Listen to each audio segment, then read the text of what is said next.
digital dementia. This is a real medical term right now.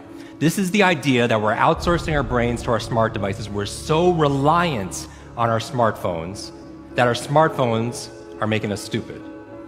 Does that make sense? I mean, it's convenient. I don't want to memorize 500 phone numbers, right? Nobody wants to do that. But we've lost the ability to memorize one. Like if I give you a 7-digit number now, how difficult? Would you find that kind of difficult to memorize, like a phone number that you used to do years ago? Yes or yes?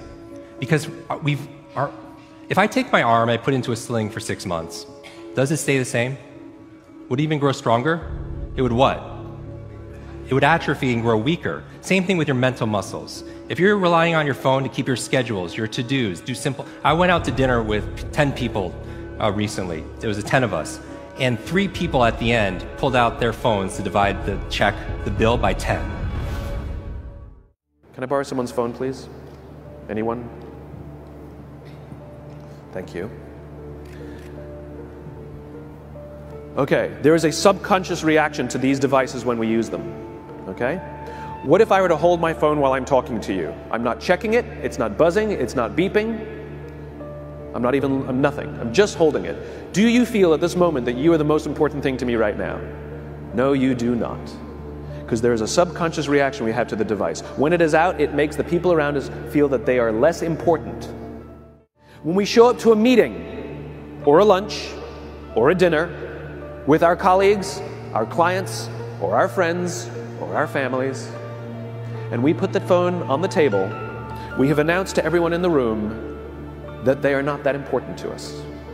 And by the way, putting the phone upside down is not more polite.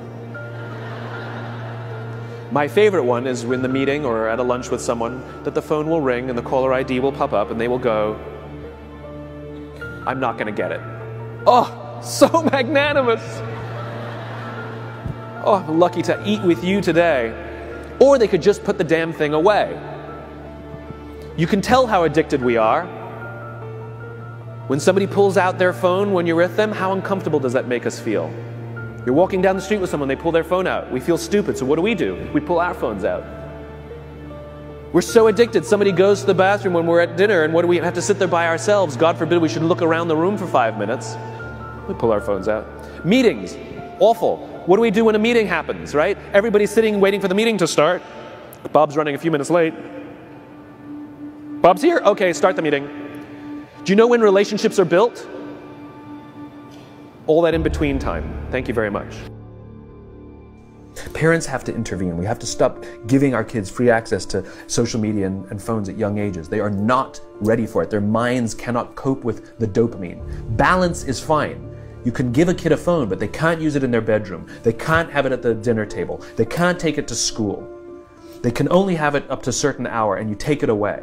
They're children. You can take the phone away. We've got to intervene. And the science is alarming. They did experiments on mice where they did the multitasking. They put flashing lights to mimic going from the computer to the cell phone, the computer to the cell phone to the TV. The mice that were exposed to the changing lights, it took them 3 times longer to solve a maze than the mice that weren't, and the damage was permanent. It didn't improve when they stopped the lights.